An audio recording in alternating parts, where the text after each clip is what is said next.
जीवन के लिए सबसे जरूरी एलिमेंट्स में से एक पानी। पानी को अब तक जीवनदायी ही समझा जाता था, लेकिन यही पानी जीवन चलाने की तमाम गतिविधियों के लिए पोल्यूशन फ्री हाइड्रोजन एनर्जी का भी सबसे बड़ा सोर्स है। दरअसल जब हाइड्रोजन के 2 एटम ऑक्सीजन के 1 एटम के साथ आ जुड़ते हैं, तब होता है जन्म पानी के एक मॉलिक्यूल का, और ऐसे बहुत से मॉलिक्यूल्स मिलकर बनाते हैं पानी की एक बूंद। प्रकृति में घटने वाली इस अनोखी घटना को जब लैब में इलेक्ट्रोलाइसिस प्रक्रिया यानी पानी में बिजली दौड़ाकर रिवर्स किया जाता है, तो पानी के मॉलिक्यूल्स दोबारा अपने मूलभूत एटम्स यानी हाइड्रोजन और ऑक्सीजन में टूट जाते हैं। दोनों ही महत्वपूर्ण गैसें हैं। ऑक्सीजन पृथ्वी को जीवन देती है और हाइड्रोजन मानवता को ऊर्जा।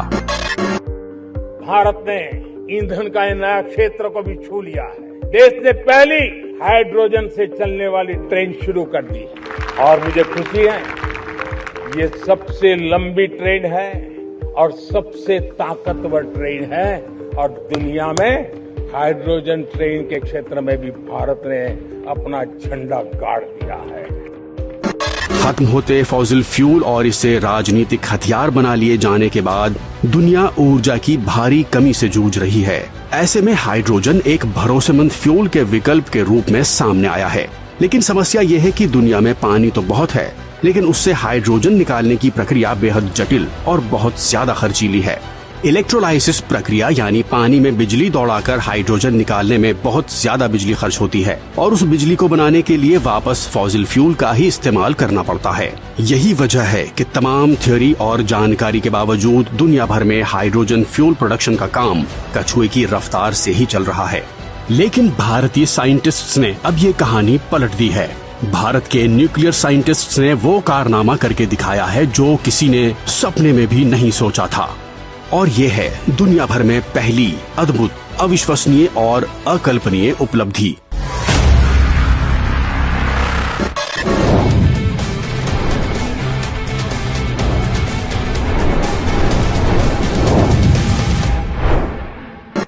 विकसित और आत्मनिर्भर राष्ट्र बनने के लिए ऊर्जा की बढ़ती डिमांड को पूरा करना आज सबसे जरूरी है। पश्चिम एशिया में संघर्षपूर्ण स्थितियों ने एक बात को साफ कर दी है, हम केवल पेट्रोलियम और नेचुरल गैस के भरोसे आत्मनिर्भर भारत का लक्ष्य हासिल नहीं कर सकते। इसीलिए हमें अब तेजी के साथ ऊर्जा के अन्य विकल्पों की तलाश भी करनी होगी। ऐसे में हाइड्रोजन फ्यूल क्लीन एनर्जी का सबसे बड़ा रिसोर्स बनकर अब सामने आया है। हाल ही में सरकार ने देश को पहली हाइड्रोजन ट्रेन का गौरवशाली उपहार दिया है। इसी के साथ भारत हाइड्रोजन फ्यूल के एक नए युग में प्रवेश कर चुका है। यानी अब वो समय ज्यादा दूर नहीं जब रोजमर्रा के कामकाज से लेकर हमारे कार स्कूटर तक सभी हाइड्रोजन फ्यूल से चलेंगे। लेकिन इस सपने को साकार करने के लिए हमें ज्यादा से ज्यादा हाइड्रोजन फ्यूल चाहिए। इसी समस्या का अविश्वसनीय समाधान दिया है हमारे न्यूक्लियर साइंटिस्टों ने। अब तक हमारे एटॉमिक रिएक्टर केवल बिजली बनाते थे, लेकिन भारत के न्यूक्लियर साइंटिस्टों ने इन एटॉमिक रिएक्टर्स की गर्मी का इस्तेमाल कर हाइड्रोजन फ्यूल बनाने की टेक्नोलॉजी डेवलप कर दुनिया को चौंका दिया है। आज के थर्सडे थ्रिलर के इस खास एपिसोड में पेश है कहानी इसी न्यूक्लियर हाइड्रोजन की। तमिलनाडु के समुद्र तट पर स्थित कलपक्कम में फास्ट ब्रीडर रिएक्टर के क्रिटिकलिटी हासिल करने के 3 महीने के भीतर ही 26 जून 2026 को यहाँ एक बार फिर नया इतिहास रचा गया है। यहाँ fast breeder test reactor FBTR ने कुछ ऐसा किया है जैसा दुनिया में पहले कभी किसी रिएक्टर ने नहीं किया। आगे बढ़ने से पहले जानते हैं कि एक एटॉमिक रिएक्टर काम कैसे करता है। संक्षेप में एटॉमिक रिएक्टर को आप एक विशाल भट्टी की तरह भी समझ सकते हैं जो इनॉर्मस हीट जनरेट करता है। आमतौर पर इस गर्मी से पानी को उबालकर भाप बनाई जाती है, जिससे टरबाइन घूमता है और बिजली बनती है। लेकिन क्या आप जानते हैं, जिस एटॉमिक रिएक्टर का इस्तेमाल अब तक केवल बिजली बनाने के लिए किया जाता था, अब वही atomic reactor pollution free hydrogen fuel भी बनाएगा। ये एकदम नई बात है। फास्ट ब्रीडर टेस्ट रिएक्टर बिजली बनाने के साथ साथ हाइड्रोजन फ्यूल का प्रोडक्शन भी कर सकता है। ऐसा ना तो पहले कभी दुनिया में कहीं सोचा गया और ना ही कहीं किया गया, लेकिन इस असंभव को संभव कर दिखाया है भारत के न्यूक्लियर साइंटिस्ट्स ने। कलपक्कम में मौजूद Indira Gandhi centre for atomic research यानी IGCAR के फास्ट ब्रीडर टेस्ट रिएक्टर में साइंटिस्ट ने पानी से हाइड्रोजन निकालने के लिए बिजली के बजाय रिएक्टर की ही अपनी हीट का इस्तेमाल किया है और कामयाबी के साथ पानी से हाइड्रोजन अलग करके दिखा दिया है। अब तक दुनिया भर में पानी से हाइड्रोजन निकालने के दो ही तरीके थे। पहला इलेक्ट्रोलाइसिस प्रोसेस के जरिए, जिसके लिए बहुत ज्यादा बिजली चाहिए, और फिर उस बिजली को बनाने के लिए बहुत ज्यादा फॉसिल फ्यूल यानी कोयला, नेचुरल गैस या पेट्रोलियम। ये तरीका काफी खर्चीला है और इससे भारी पैमाने पर पोल्यूशन भी होता है। दूसरा तरीका था 800 डिग्री सेल्सियस से ज्यादा तापमान वाली गर्म भट्टी का इस्तेमाल, जिसके लिए भी फॉसिल फ्यूल का ही प्रयोग किया जाता था, यानी खर्चा और पोल्यूशन।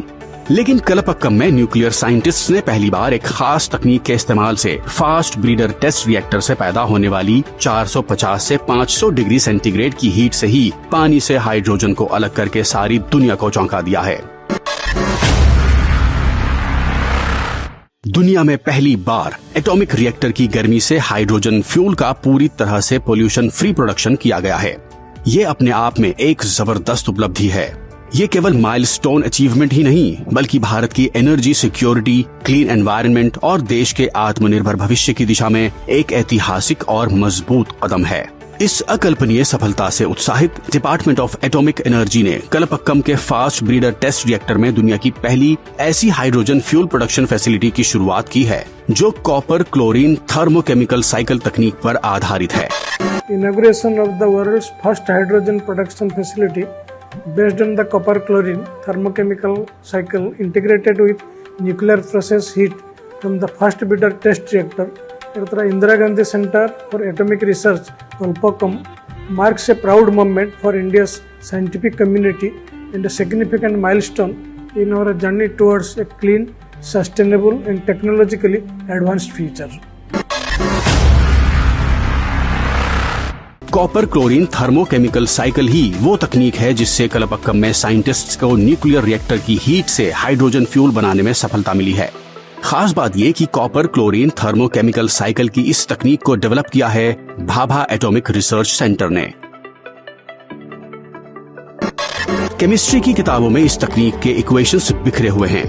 अब तक विश्व में किसी ने भी नहीं सोचा था कि इनका इस्तेमाल एक प्रक्रिया की तरह एक असली रिएक्टर के साथ इंटीग्रेट करके पूरी चेन को एक साथ चलाया जाना मुमकिन है, क्योंकि लैब के एक्सपेरिमेंट और असली प्लांट लेवल पर सक्सेसफुल प्रोडक्शन के बीच इंजीनियरिंग की एक बहुत बड़ी और बहुत मुश्किल खाई होती है।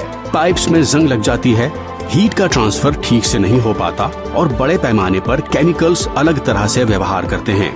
कलपक्कम में न्यूक्लियर साइंटिस्ट्स और इंजीनियरों ने इन तमाम मुश्किल बाधाओं को पार कर एक नया इतिहास रच दिया है। Through this pioneering facility, India has demonstrated a unique and environmentally sustainable route for hydrogen production using nuclear energy. This accomplishment is also a reflection of the long-term vision of India's nuclear energy mission. Bharat के लिए nuclear hydrogen क्यों जरूरी है? भारत में nuclear hydrogen production की ये खुशखबरी ऐसे समय पर आई है जब बेहद महंगे और तेजी से खत्म होते जा रहे पेट्रोलियम को अंतर्राष्ट्रीय राजनीति में हथियार बना लिया गया है और पश्चिम एशिया में संघर्ष की स्थिति के चलते दुनिया भर में सप्लाई बाधित है। अक्षय ऊर्जा एक विकल्प है, लेकिन ये महंगी है और इसकी अपनी सीमाएं हैं। सूरज डूबता है और हवा थम जाती है, लेकिन एटॉमिक रिएक्टर 24 घंटे चलता रहता है। इसलिए न्यूक्लियर हाइड्रोजन एक बेहतर एनर्जी ऑप्शन के तौर पर सामने आया है। ये एटॉमिक रिएक्टर के मकसद को एक नया मायने दे देता है। न्यूक्लियर हाइड्रोजन की सबसे बड़ी खूबी इसकी कंसिस्टेंसी है। न्यूक्लियर हाइड्रोजन ऐसे उद्योगों के लिए वरदान साबित होगा जो आसानी से बैटरी या सोलर एनर्जी पर नहीं चल सकते, जैसे स्टील, फर्टिलाइजर और ऑयल रिफाइनिंग उद्योग। भारत लंबे समय से अपने न्यूक्लियर सफर को 3 चरणों में देखता आया है, जिसका मकसद एक दिन अपने विशाल थोरियम भंडार तक पहुंचना है। एनर्जी सिक्योरिटी का एक बड़ा माध्यम है परमाणु ऊर्जा। Nuclear energy. हमने पार्लियामेंट में शांति एक्ट पास कर करके एक नए लक्ष्य तरफ जाने का रास्ता तय कर लिया। 2047 तक हम 100 गीगावाट न्यूक्लियर पावर का लक्ष्य लेकर के चल रहे हैं। इसी एक दशक में हम 5 नए न्यूक्लियर रिएक्टर शुरू करने का लक्ष्य लेकर के चल रहे हैं। इस वर्ष भारत ने फास्ट ब्रीडर न्यूक्लियर टेक्नोलॉजी में महारत हासिल करके एक अहम पड़ाव पार किया। अब जाकर दुनिया को पता चला है कि एटॉमिक रिएक्टर का काम सिर्फ बिजली सप्लाई जारी रखना ही नहीं है, बल्कि रिएक्टर आने वाली जनरेशंस के लिए न्यूक्लियर हाइड्रोजन के साफ सुथरे फ्यूल को भी लगातार जनरेट कर सकता है। और ये है मानवता के सुरक्षित और पोल्यूशन फ्री भविष्य की गारंटी। सूरज बदलियों में छिप जाता है और रोज पश्चिमी क्षितिज पर जाकर डूबता भी है। हवा कभी एक ही रफ्तार से नहीं चलती, लेकिन हाइड्रोजन फ्यूल पर मौसम का कोई असर ही नहीं होता। कंसिस्टेंसी और एनवायरनमेंट फ्रेंडली होने के कारण हाइड्रोजन फ्यूल को मानवता के भविष्य का ईंधन भी माना जाता है। अब न्यूक्लियर हाइड्रोजन की इस नई टेक्नोलॉजी ने हाइड्रोजन फ्यूल की आसान उपलब्धता को लेकर भरोसा बढ़ा दिया है। एटॉमिक रिएक्टर अब बिजली के साथ साथ हाइड्रोजन फ्यूल भी बना सकेंगे। ये नई पहल हमारे देश के लिए एक वरदान की तरह है। इसी के साथ अब तय हो गया है कि विकसित भारत का फ्यूल अब हाइड्रोजन ही होगा।